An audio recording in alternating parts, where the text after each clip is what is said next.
bienvenidos a la tercera noche de Apocalipsis sin miedo. Ya llevamos 2 noches. ¿Cuántos tuvieron miedo las 2 primeras noches? Yo no tuve miedo. ¿Alguien tuvo miedo? ¿Sí? Hay alguien. Pues vamos a quitar ese miedo. Muy bien. Tercera noche de Apocalipsis sin miedo. Les anuncio desde ahora. El tema más importante de toda la semana es el de esta noche. ¿Okay? 1, 2, 3, probando. ¿Sí? El tema más importante de toda la semana es esta noche.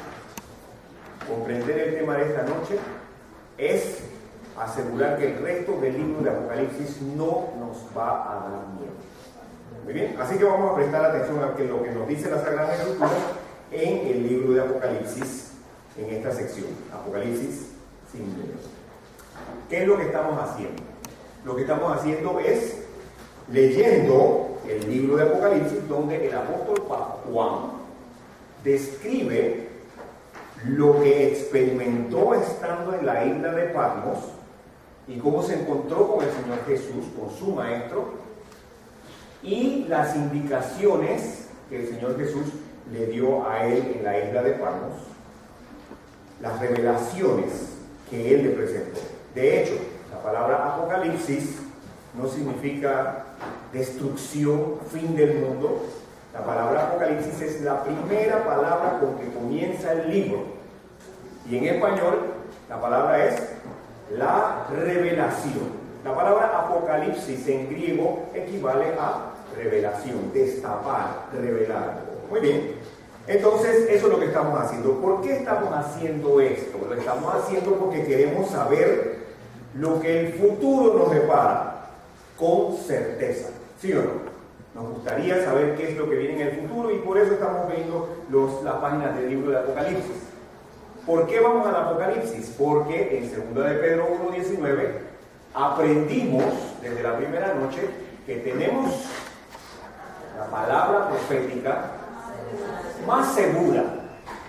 La palabra profética es confiable y podemos prestar atención confiados de que la información que aparece es cierta. Y por eso prestamos atención a la palabra profética más segura como una antorcha que alumbra en lugar oscuro. Eso es lo que estamos haciendo. Muy bien, abrimos las Sagradas Escrituras, abrimos el libro de Apocalipsis anoche y nos encontramos que el libro comienza con una bienaventuranza, con una bendición en Apocalipsis 1:3. Arranca con una bendición donde dice, bienaventurado el que y los que oyen las palabras de la palabra profética más segura. Bienaventurados los que guardan los que leen, los que oyen y los que guardan, donde descubrimos que la palabra guardan significa o equivale a bienaventurados los que atesoran, los que aprecian lo que estamos recibiendo, porque es palabra certera, es palabra profética. Y agregamos lo que se graban esa información. Y con las instrucciones que recibimos, comprendiendo que es información certera y segura, nosotros seguimos las instrucciones, sabiendo que es palabra profética más segura. Muy bien, eso es lo que estamos haciendo. ¿Qué fue lo que descubrimos? En Apocalipsis capítulo 1, encontramos al apóstol Juan en la isla de Patmos, que escucha una voz estruendosa detrás de él. Él se voltea y lo que él observa es esta imagen. ¿Cuál es la imagen? Le podemos cambiar de imagen porque siento que están un poco distorsionados los colores. Vamos a ajustarle la. Ok, eso, vamos a dejarlo así. Muy bien. Gracias. Ahí. Cuando Juan se voltea, lo que observa es un ser sumamente glorioso que se parece al Señor Jesús, que está en medio de 7 lámparas y en sus manos 7 estrellas. Este es el que le habla. Cuando lo ve con esa gloria, sencillamente el viejito se desmaya. Y al desmayarse, el Señor Jesús se acerca, lo toca y le dice la primera palabra que el Señor Jesús le dice a cada uno de nosotros cuando se acerca a nosotros. ¿Qué es lo primero que nos dice? No temas, no temas. No temas. No vengo a hacerte daño. Vengo a estar contigo. ¿Dónde estaba el apóstol Juan? ¿Dónde estaba? En la isla de Patmos. ¿Qué hacía allí? Había llegado en un crucero a las islas del mar Egeo. No, lo habían abandonado ahí para que se muriera. Y en medio de esa desolación, el Señor Jesús se presenta y le dice: estoy aquí contigo. Hay un mensaje para cada uno de nosotros. ¿Tienes problemas? El Señor Jesús me dice: no temas, aquí estoy contigo. No estoy seguro acerca del mañana, del futuro, qué es lo que va a venir. El Señor Jesús me dice: no temas, yo estoy contigo. Vengo a fortalecer. En el momento en que estamos en la situación en que nos encontramos, el Señor Jesús nos envía un mensaje en la palabra profética más segura: no temas, el Eterno, el Todopoderoso, está aquí contigo para fortalecer. Y eso es lo que le dijo el Señor Jesús. Una vez se recuperó Juan, el Señor Jesús le da una instrucción y se la repite. ¿Cuál es la instrucción que le da en Apocalipsis 1:19? Le dice: escribe las cosas que has visto y las que son y las que han de ser después de él. Tenemos que estar atentos a la palabra profética más segura y poder comprender. Ahora lo que vamos a hacer es, vamos a llenar allí, para prestar atención a la palabra profética más segura, llenando la sección que está allí. Escribe las cosas que has visto y las que son y las que han de ser después de él. Vamos a detenernos brevemente en este versículo para prestar atención, para estar atentos a lo que nos dice la palabra profética más segura. El Señor Jesús le dice a Juan: escribe las cosas que has visto. Y luego le explica: algunas de las cosas que has visto y que vas a ver, y utiliza una forma, repasando un poco de gramática, ¿verdad que sí? Corríjame, Ángela, si me equivoco. La palabra son en esta oración es una forma del verbo ser. En pretérito, en futuro, pluscuamperfecto, en pasivo, ¿en qué forma?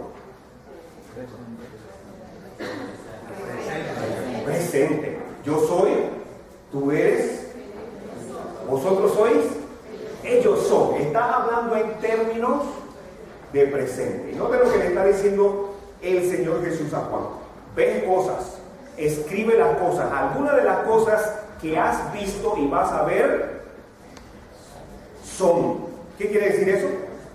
Algunas de las cosas que él iba a ver eran acontecimientos actuales. ¿Para quién? ¿Para nosotros? Para Juan, con quien se está hablando. Algunas de las cosas que vas a escribir y vas a ver están ocurriendo en este momento. ¿En qué momento? En el momento de la vida del apóstol Juan en la isla de Patmos, en el año alrededor del año 90.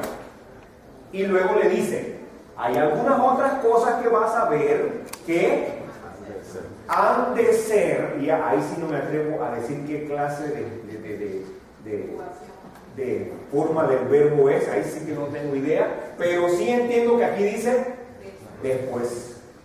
¿Qué le está diciendo? Algunas de las cosas van a ser después de las que están ocurriendo ahora, indicando que algunas de las cosas que iba a ver son futuro. ¿Futuro para quién? Futuro para Juan. Entonces, extrayendo la lección de Apocalipsis 1:19, la manera de entender y leer el libro de Apocalipsis es comprendiendo que algunas de las cosas que se presentan en el libro de Apocalipsis pertenecían a qué tiempo.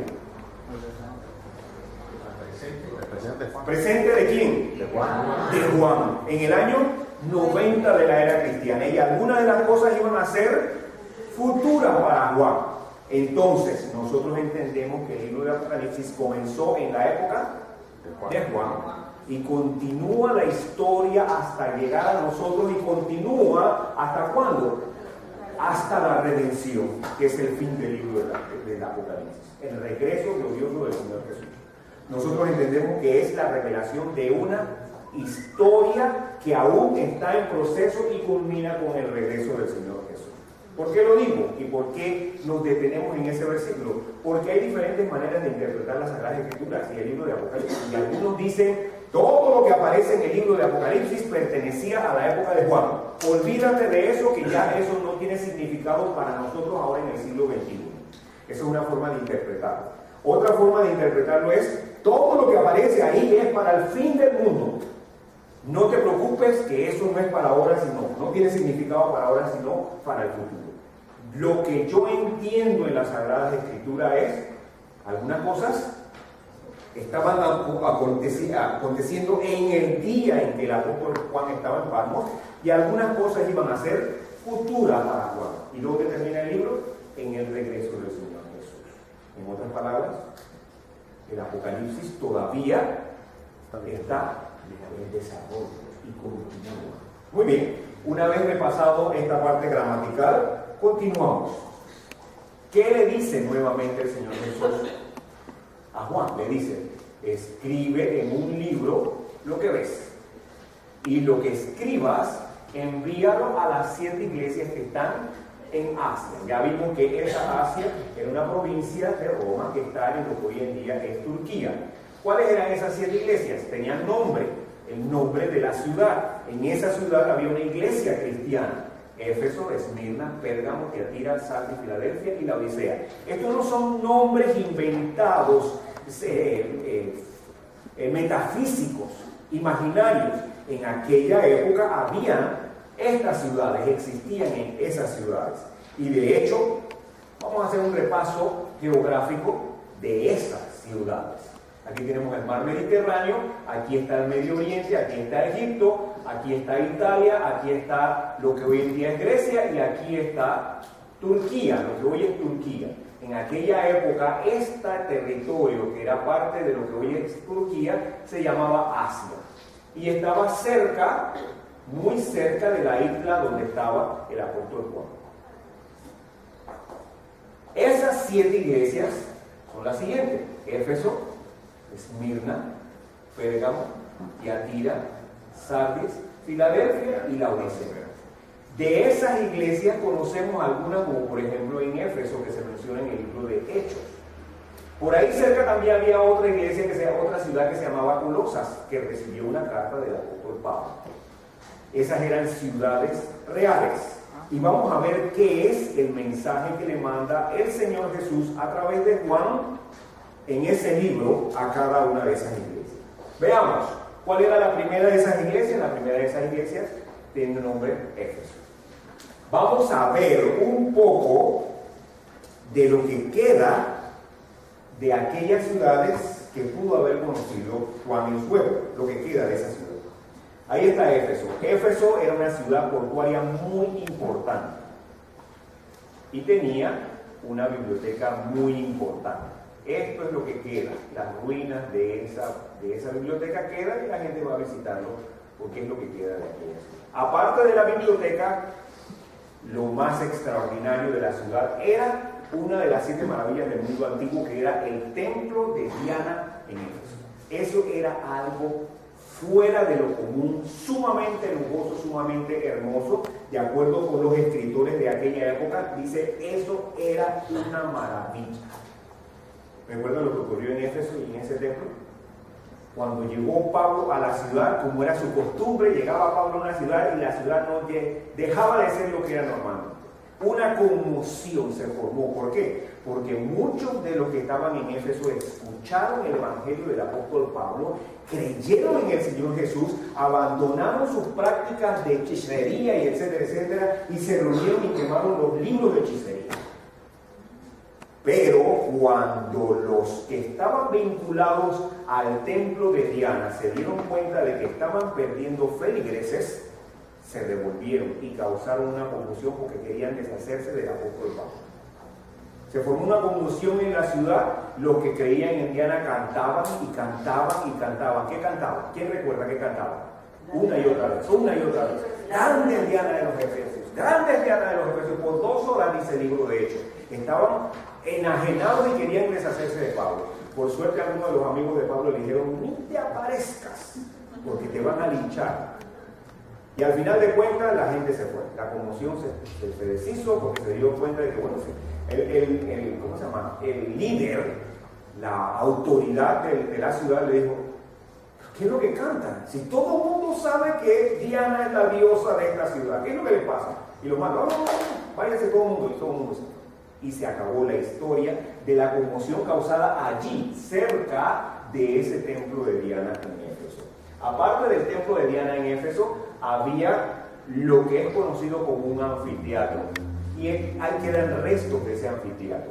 El anfiteatro era una estructura arquitectónica hecha en forma extraordinaria. ¿Por qué? Porque la forma, las dimensiones y la acústica de aquellos lugares eran de tal calidad que en este área de aquí se presentaban actores. Algunos hacían comedias, otros hacían tragedias, otros cantaban, otros contaban historias y otros declamaban. Sin micrófono, sin altoparlantes. Y toda la gente que se reunía aquí, que podía ser hasta miles, podían escuchar sin ninguna complicación. Una obra maestra de arquitectura. ¿Cómo se llama esto?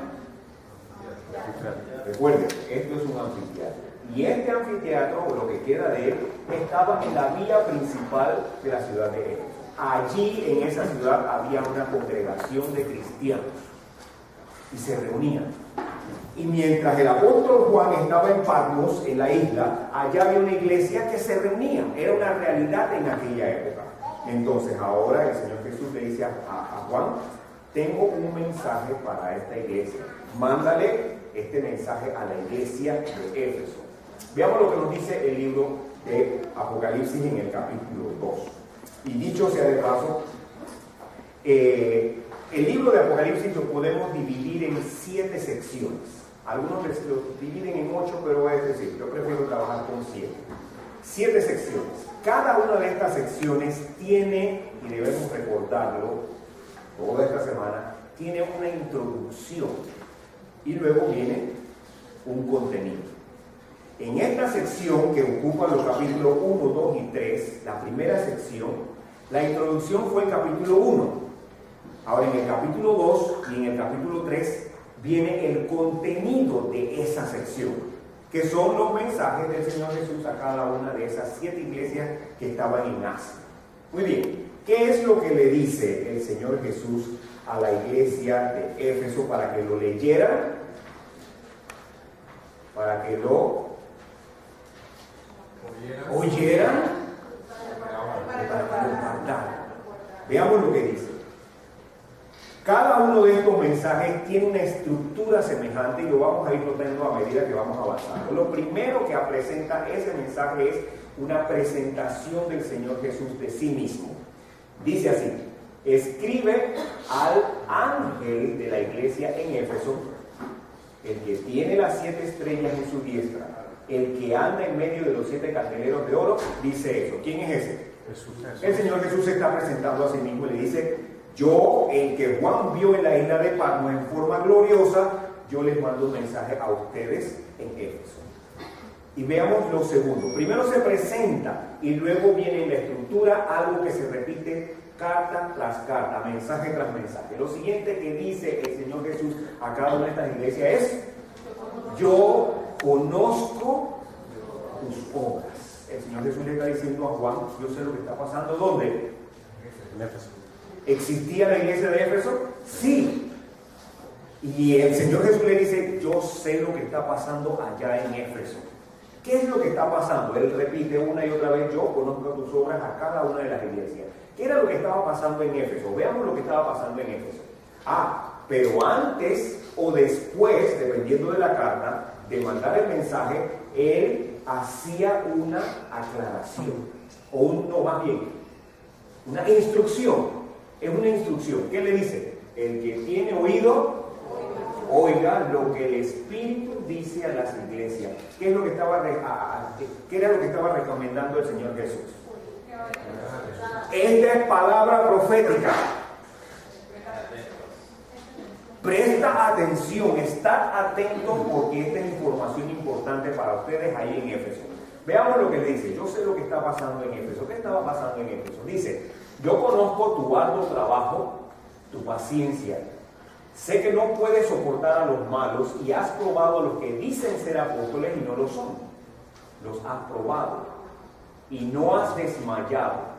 Y sé que aborreces las obras de los nicolaitas. Ok, aquí no podemos comprender todos los detalles porque no estábamos en aquella época, pero lo que el Señor Jesús está diciéndole a la iglesia es, tienes virtudes, ¿sí o no? ¿Cuáles son sus virtudes? Trabaja arduo, tiene paciencia, va a decir que sigue adelante siendo cristiano. Dice, cuando hay un error, cuando hay alguien que miente o aparenta hacer algo y no lo es, tú lo revelas, tú lo desenmascaras. Eres fiel a lo que has creído en el Evangelio y eres capaz de descubrir el error y desenmascararlo.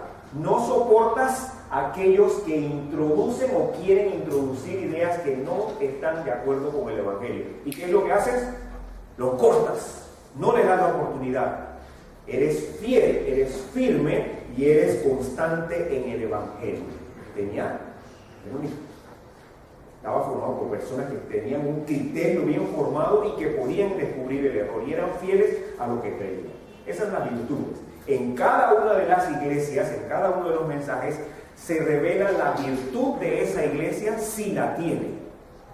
Pero aparte de las virtudes, si encontramos en el capítulo 2, versículo 4, a la iglesia de Éfeso, le dice, tienes todo esto, pero hay algo que tienes un defecto. ¿Cuál es el defecto? Has dejado tu primer amor. ¿Qué quería decir eso que había? ¿Qué era lo que se había perdido en esta iglesia? Ok, yo no sé cuántos de ustedes recuerdan, hagan un poquito de memoria, cuando se enamoraron por primera vez. Vaya, hagan un poquito de memoria.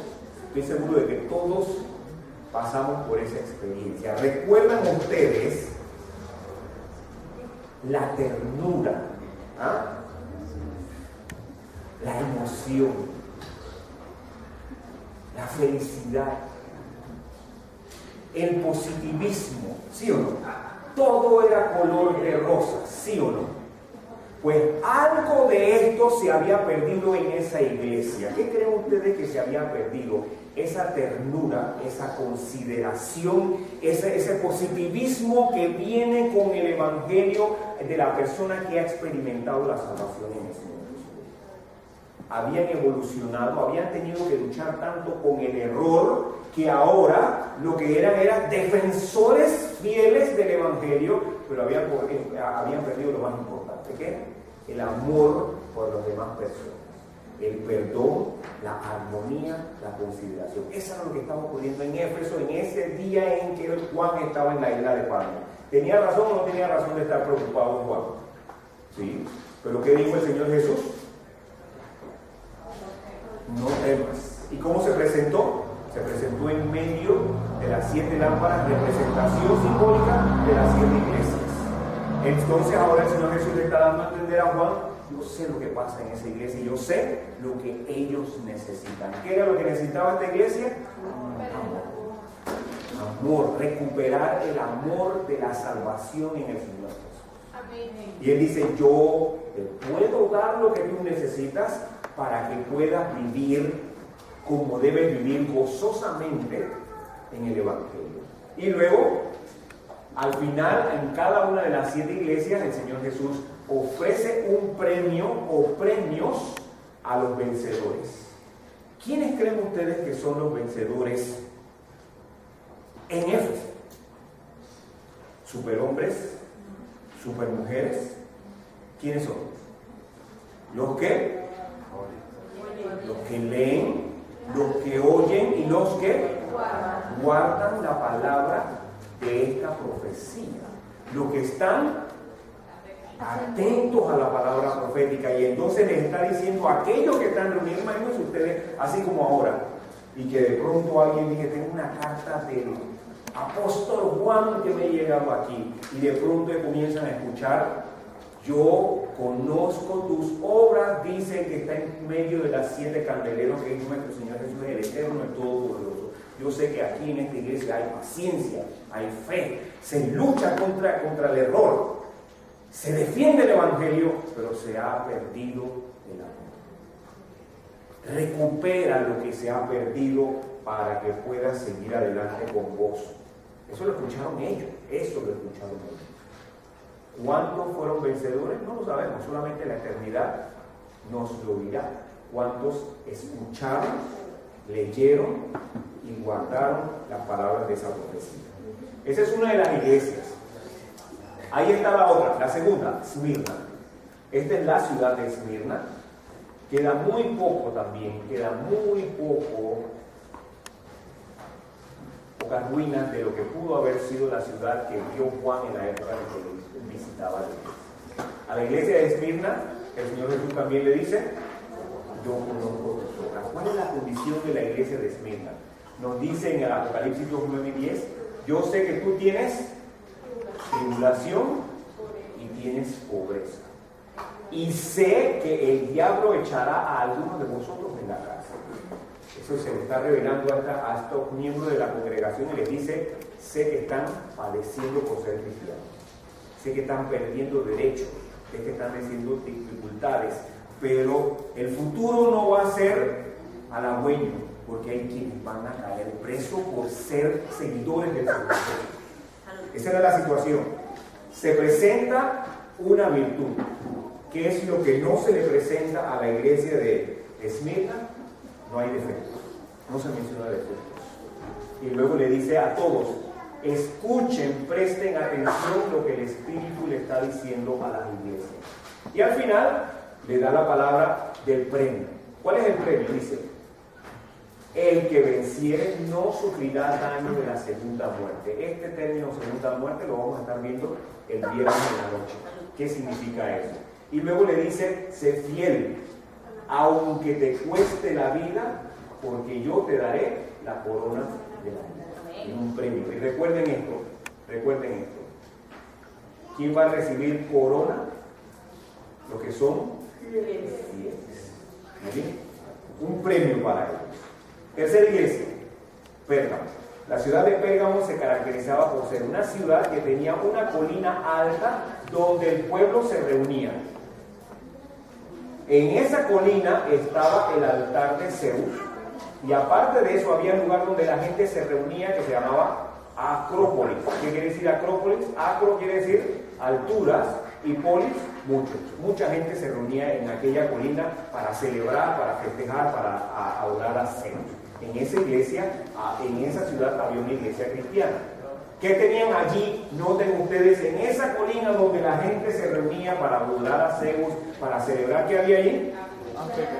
Había un anfiteatro. Y esto que se ve por aquí es gente. Esto que está por aquí es gente. Estaba hecho de tal manera que aquí probablemente 1000 personas cabían. Y todos podían escuchar con facilidad lo que ocurría allá abajo en el escenario.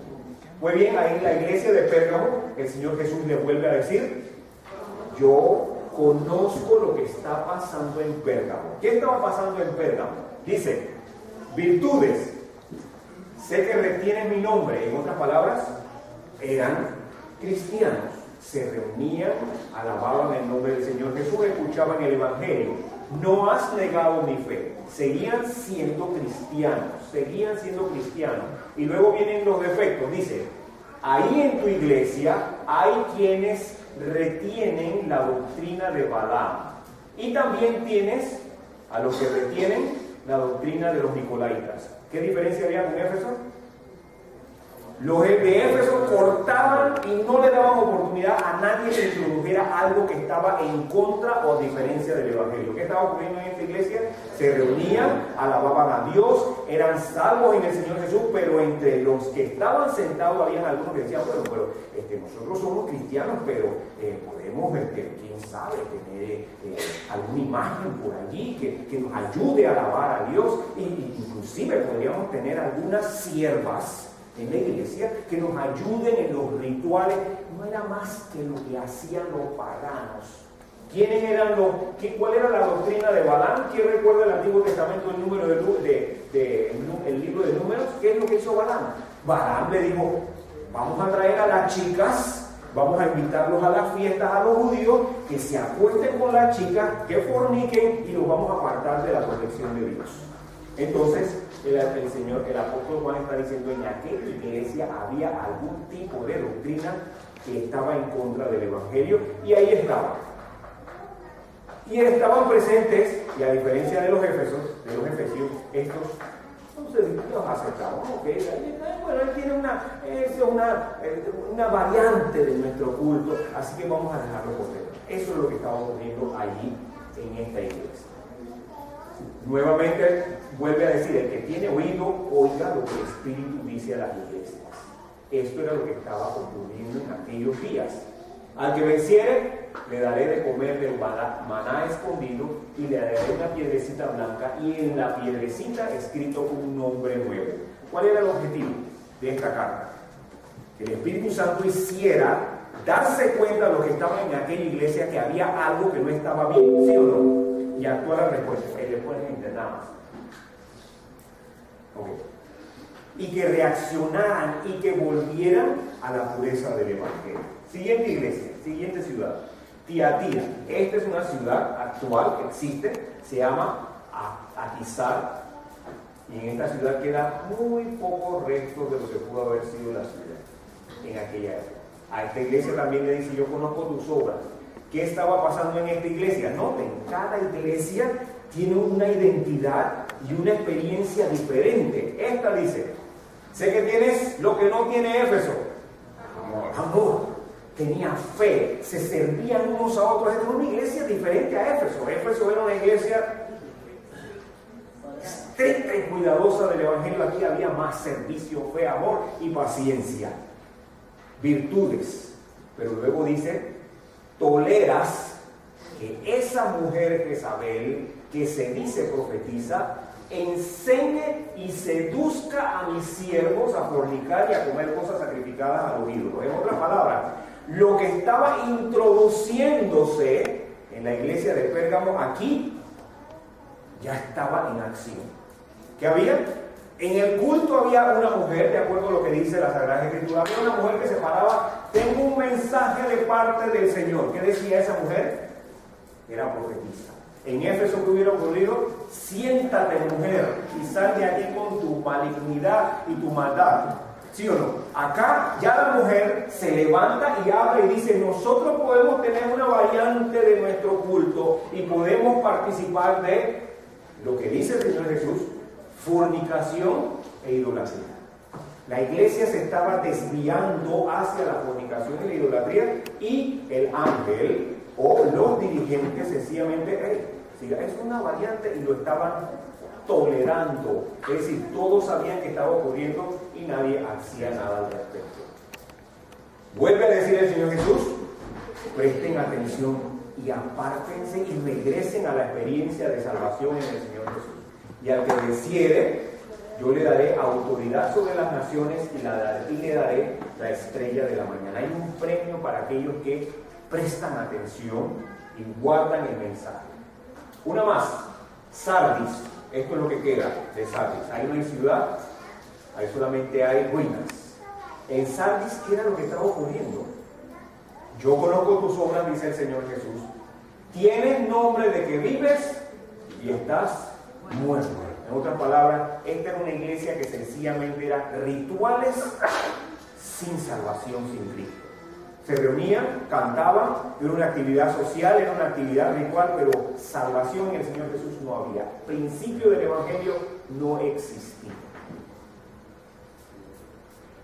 Sin embargo, no todo estaba perdido, porque algunas pocas personas no habían manchado sus vestidos y andarán conmigo en vestiduras blancas. No todo estaba perdido, había algunos que todavía se mantenían fieles al Evangelio. El que tiene oído, oiga lo que el Espíritu dice a las iglesias, una vez más. Y luego dice, al que venciere, será vestido de vestiduras blancas. Recuerden esto, ¿Quiénes van a recibir vestiduras blancas? Los vencedores. ¿Y quiénes son los vencedores? Los que oyen, los que leen, los que guardan y los que están atentos a la palabra profética que estamos leyendo durante esta semana. Y luego dice, no borraré su nombre del libro de la vida. Recuerden esto, no borraré su nombre del libro de la vida. Y confesaré su nombre delante de mi Padre y delante de sus ángeles. El que presta atención y hace los ajustes será vencedor y tendrá premio. Penúltima, Al-Aseir es la ciudad donde antiguamente quedaba Filadelfia. Esta es la ciudad y esto es lo único que queda de los restos de la ciudad que se conocía en la época del apóstol Juan. En Filadelfia, a Filadelfia se le dice, yo conozco tus obras. Aunque tienes poca fuerza, has guardado mi palabra y no has negado mi nombre. Esta es una iglesia que parecía como que ni fu ni fa. Una iglesia se reunía, a veces estaban bien, a veces no estaban bien, no eran como fuertes, aguerridos como los de Éfeso, no eran aquella camaradería y aquel ambiente gozoso que había en otras iglesias, sencillamente se reunían y no tenían mucha fuerza, pero creían en el Evangelio y seguían adelante como cristianos. A estos le dice, el que tiene oído oiga lo que el Espíritu dice a las iglesias, y le dice, a los que vencen, yo le haré, ¿qué cosa? ¿Qué es una columna? Es algo fuerte, ¿no? Y entonces le está diciendo, ustedes no son promisorios, pero yo haré de ustedes una columna en el templo de mi Dios, y escribiré sobre él el nombre de mi Dios, y el nombre de la ciudad de mi Dios, la nueva Jerusalén, y mi nuevo nombre. La última, la Odisea. No queda mucho de la Odisea, no hay ciudad ahí, quedan restos nada más. Y quedan restos bastante deshechos de ¿qué cosa? De un anfiteatro. Queda muy poco del anfiteatro. Y también se puede ver restos de un acueducto que existía, que traía agua caliente de las montañas y las traía hasta la ciudad para que la gente se bañara con agua caliente. Esa era característica de la Odisea. Se cuenta que se dice que la ciudad de la Odisea era una ciudad muy rica y poderosa. Muy rica y poderosa. Así que podía darse el lujo de tener agua caliente en la ciudad. Muy bien, a la Odisea, la última de las iglesias, le dice también el Señor Jesús, yo conozco tus obras. ¿Qué estaba pasando en la Odisea? Los miembros de la iglesia de la Odisea dicen, no eres ni frío ni caliente. No eres como Sardis, que estaba muerta. No eres caliente como Éfeso, que era cortante. Pero tú dices, yo soy rico, me he enriquecido y de ninguna cosa tengo necesidad. Era una iglesia donde se reunían y decían, nosotros somos. ¿Ok? Así como somos ricos en esta ciudad, así en esta iglesia somos los que somos. Eso es lo que está diciendo el Señor Jesús. No necesitamos nada. Tenemos todo lo que necesitamos. Y a esta, el Señor Jesús, o a estos miembros de la iglesia, le dice, yo te aconsejo que de mí compres oro afinado en fuego, vestido blanco y colirio para ungir tus ojos y puedas ver. A estos miembros de la iglesia, el Señor Jesús le dice, estás ciego, no te das cuenta de que necesitas de mí para ser rico, para tener vestido y para poder ver. Y le ofrece lo que el Señor Jesús puede dar, oro, vestido blanco y colirio para ungir tus ojos y poder ver. A cada una de estas iglesias el Señor Jesús les dice, finalizando, a cada una de estas iglesias en general le dice, yo estoy a la puerta y llamo. Si alguno oye mi voz y abre la puerta, entraré a él, cenaré con él y él conmigo. Noten, las cartas revelan las virtudes de las iglesias y también los defectos. Y luego hace un llamado a prestar atención a lo que el Espíritu dice a las iglesias y por último le dice, aquellos que presten atención serán vencedores y recibirán un premio. Muy bien, veamos ahora, ¿qué significa esto para nosotros? Porque escuchamos una y otra vez, el que tiene oído, oiga.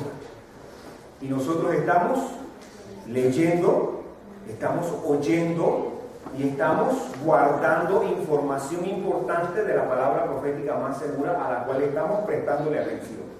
Ese mensaje para aquella época llega hasta nosotros con un propósito, con un significado, porque el Espíritu Santo está con nosotros para ayudarnos a comprender esto. Muy bien, veamos. El que tiene oído, oiga lo que el Espíritu dice a las iglesias. Y por último, el que venciere, le daré que se siente conmigo en mi trono, así como yo he vencido y me he sentado con mi Padre en su trono. ¿Son buenas noticias o no son buenas noticias? Es decir, yo tomo esa palabra no como simbólica, yo lo tomo como palabra de Dios, la palabra del Espíritu Santo que está llegando hasta nosotros y nos está diciendo, el que vence, ¿qué cosa? Se sentará conmigo en mi trono. ¿Dónde está nuestro Señor Jesús hoy en día? En el trono de la majestad del universo, sentado junto al Padre, la presencia del Espíritu Santo. ¿Y qué nos está diciendo a nosotros, mortales, pecadores, defectuosos? ¿Qué nos está ofreciendo en este momento? ¿Qué nos está diciendo? Tú tendrás la oportunidad de sentarte conmigo en mi trono. ¿Buenas noticias o no son buenas noticias? Yo no sé cuánto tiempo será. Yo no sé si será un minuto cada uno, o una hora, o media hora, pero yo anhelo sentarme con el Señor Jesús en algún momento como cumplimiento de esa promesa, porque cuando el Señor Jesús promete, cumple, porque su palabra es verdadera. ¿Son buenas noticias o no son buenas noticias? ¿De dónde salió esa buena noticia? Apocalipsis sin miedo. Ahora, concluyamos. ¿Qué significa todo esto para nosotros? Primero tenemos que tener bien claro, las Sagradas Escrituras debe revelar y debe indicar qué parte del Apocalipsis estaba relacionada con la época del apóstol Juan. Sí, porque le digo, algunas de las cosas que tú vas a ver habían cosas que estaban ocurriendo, ¿sí o no? Y es la Sagrada Escritura la que nos debe decir cuándo comienzan las cosas futuras para Juan. Hasta ahora yo entiendo, Apocalipsis del 1 al 3 revela cosas que estaban ocurriendo en la época del apóstol Juan, ¿sí o no? Habían 7 iglesias que tenían 7 características y esas iglesias eran reales. Y eso era lo que estaba ocurriendo en aquella época. ¿Ok? Ahora, ese mensaje nos llega hasta nosotros hoy, porque la Sagrada Escritura nos está diciendo, tú estás escuchando, hay un mensaje para ti. Hay una interpretación aceptada entre muchas denominaciones que acepta o interpreta las 7 iglesias como 7 períodos de la historia de la iglesia cristiana. Eso es una de las interpretaciones. Pero en esta noche, aparte de esa interpretación que habla de diferentes etapas de la época de la iglesia cristiana, yo quiero que ustedes consideren, esas 7 iglesias representan a 7 tipos de personas de las cuales estamos nosotros escribiendo. 7 tipos de personas, cada una diferente. Y el mensaje está aquí para cada uno de nosotros. ¿Cuál es el mensaje de parte del Señor Jesús para cada uno de nosotros? Yo conozco tus obras. El Eterno, el Todopoderoso, sabe quién es cada uno de nosotros. Sabe cuáles son nuestros defectos, sabe cuáles son nuestras virtudes, sabe lo que necesitamos para ser vencedores y recibir los premios que Él está ofreciendo para cada uno de los que llega a vencer. Las 7 iglesias representan diferentes tipos de personas. Vamos a resumirlo. ¿Cuáles son? ¿Listos para llenar? Aunque no, sí. Las 7 iglesias de Apocalipsis representan 7 tipos de cristianos. Éfeso representa al cristiano firme defensor de la fe, pero sin amor. ¿Se han encontrado ustedes con personas que son estrictos cuidadosos de la fe, pero que no demuestran amor? Así hay cristianos. Y si ese eres tú, si ese soy yo, el Espíritu Santo nos está hablando en esta noche a cada uno de nosotros. ¿Por qué? Porque alguna de esas 7 iglesias o combinación de esas iglesias nos está representando a cada uno de nosotros. Esmirna representa a aquel cristiano que está sufriendo por su fe. Hay quienes están sufriendo por su fe, ¿sí? Nada más tiene que ir al África, nada más tiene que ir al Medio Oriente, nada más tiene que ir al lejano Oriente y usted va a encontrar que hay personas que están sufriendo en carne viva. Es solo ser, solo es pero entre nosotros hay quienes sufren rechazo, escarnio, burla por ser cristianos. Ese es el tipo de cristiano representado por Esmirna. Pérgamo representa el cristiano que está prestando atención a ideas contrarias al Evangelio. Bueno, es que yo soy cristiano, pero en esta literatura que encontré por aquí hay unos elementos muy interesantes de crecimiento y etcétera, etcétera. Si no es evangelio, es en contra del evangelio. Y alguno de nosotros puede estar expresando atención a ideas que van en contra del evangelio. Luego viene Tiatira. Tiatira representa al cristiano que está practicando actos que van en contra del evangelio. Ya este no solamente está escuchándolo, sino que sencillamente ya los tomó para sí y está viviendo aquellas cosas que van en contra del cristianismo. Sardis representa al cristiano que no tiene interés en el evangelio, sencillamente rico. Yo voy y vengo, cumplo, pero no hay evangelio ni salvación en la experiencia personal. Luego viene Filadelfia, el cristiano débil. Aquel que otra vez se fue y viene y va y viene y va.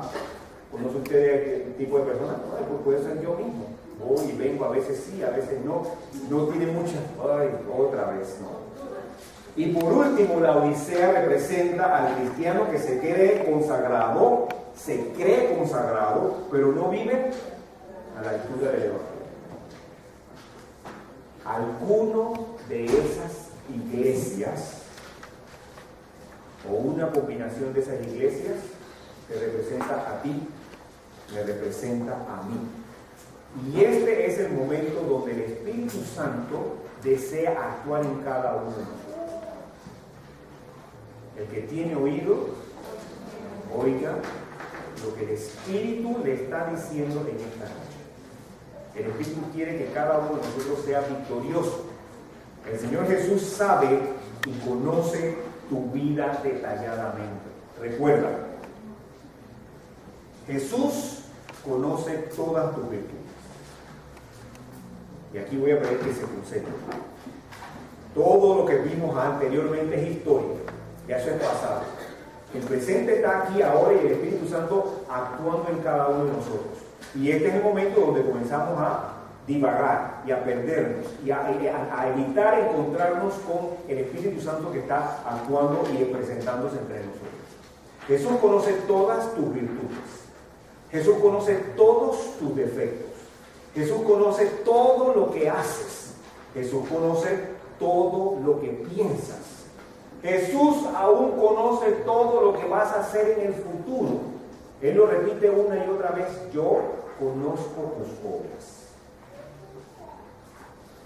En este momento o en nuestra vida puede ser que alguno de nosotros esté jugando con la indiscreción con la mujer de otro, o con el hombre de otro, o quien no es tuyo. Alguno de nosotros puede ser que estamos haciendo un negocio que no es legal, movimientos que no van de acuerdo con la ley. Alguno de nosotros puede ser que está acostumbrado a hablar mal de otras personas o a inventar cosas de otras personas. El Señor Jesús conoce tus obras.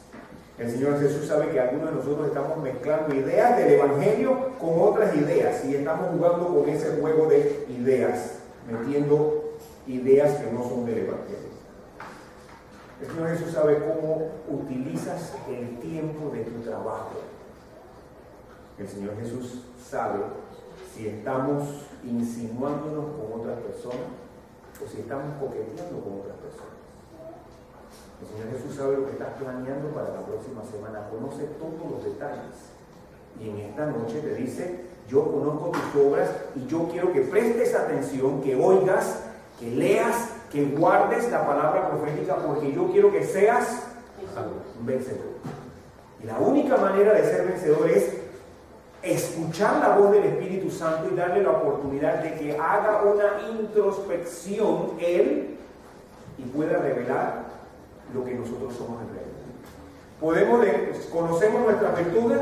Sí, todos conocemos nuestras virtudes, pero no nos damos cuenta y no somos capaces de ver nuestros defectos. El único que lo puede hacer es nuestro Señor Jesús, y por eso dice: yo te doy un lirio para que veas lo que en realidad está ocurriendo. La única manera de ser vencedor es pasar por este espacio. ¿Cuál es el espacio? Señor, yo quiero que me reveles tal cual soy, cuáles son mis defectos, porque yo quiero ser vencedor. Ayúdame para darme cuenta cuáles son aquellas cosas que me están apartando de ser victorioso en la sangre del Señor Jesús. Tenemos virtudes y defectos. Por eso, Jesús, utilizando el ejemplo de Apocalipsis capítulo 3, está tocando a la puerta de tu corazón en este momento. ¿Para qué? Para perdonar tus errores del pasado. Para quedarse conmigo. No te dice: si tú abres la puerta, yo voy a entrar y a salir. ¿Qué dice? Yo voy a entrar y me voy a sentar a cenar contigo. ¿Por qué utiliza el ejemplo de cenar? ¿Qué significa cenar?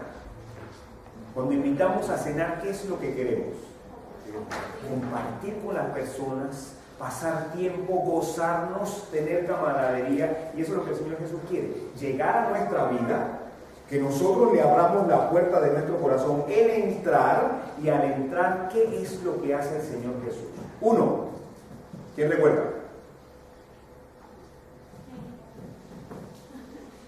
Los vencedores alabarán al Señor diciendo: tú eres el que nos has lavado las vestiduras, tú eres el que nos has dado salvación. Cuando yo abro la puerta de mi corazón, ¿qué es lo que ocurre? Y entra el Señor Jesús, lava mi vestidura y me da la salvación. ¿Amén? Amén. Entonces, ¿hay espacio para dudar de la salvación en el Señor Jesús? ¿Debo yo tener duda? Bueno, es que la verdad es que yo no estoy seguro de si soy salvo. Si el Señor Jesús entra y da salvación, entra y lava las vestiduras con su sangre, si entendemos la palabra profética más segura. Y eso es lo que Él quiere. Él quiere venir, entrar, limpiar nuestras vestiduras, darnos salvación, sentarse con nosotros, cenar con nosotros, ser parte de nuestra vida y llenarnos de gozo de la salvación en el Señor Jesús. Eso es el mensaje que Dios tiene para cada uno de nosotros. Quiere quedarse contigo para ayudarte a ser cada vez mejor, nuestras virtudes, aumentarlas, y para llevarte a su reino eterno. Ese es el mensaje de Dios para cada uno de nosotros. Quien por la obra del Espíritu Santo, actuando en nuestros corazones, comprende y guarda este mensaje, el resto del Apocalipsis sencillamente no puede causarle temor. Este es el punto clave del libro de Apocalipsis. Si yo comprendo que tengo virtudes y defectos, y que el Señor Jesús puede entrar a mi vida y transformarme y hacerme vencedor, el resto sencillamente es información para saber qué es lo que viene y poder estar, cuando comiencen a ocurrir estas cosas, poder estar como de pie, erguido y con la cabeza en alto, porque sabemos que lo que viene después es la redención. Esta sección, como les dije, es la más importante de todo el libro de Apocalipsis. Mi deseo y oración es que el Espíritu Santo actúe en cada uno de nosotros y nos ayude a comprender la importancia de hacer esa autoinvestigación dirigido por el Espíritu Santo para saber y comprender cuáles son nuestros defectos y poder entregarlos al Señor Jesús, que Él entre, nos limpie de nuestros defectos y nos haga vencedores para la vida eterna. Muy bien, concluimos. ¿Qué creen ustedes? A semejanza de las noches anteriores, hoy vamos a escuchar a valientes que van a decir, como respuesta al mensaje del Espíritu Santo esta noche, alguien que me diga: de su corazón debe brotar, claro está. Jesús, dame de tu colirio para poder ver mis defectos. Jesús, dame colirio para poder ver mis defectos. Amén. Eso es lo que el Señor Jesús quiere, que cada uno responda a la invitación o al llamado que Él hace de quiero entrar en tu vida, quiero darte colirio, quiero darte salvación, quiero lavar tu ropa y quiero que seas vencedor. Jesús, dame tu colirio para poder ver mis defectos. Amén. Jesús, dame de tu colirio para poder ver mis defectos. Amén.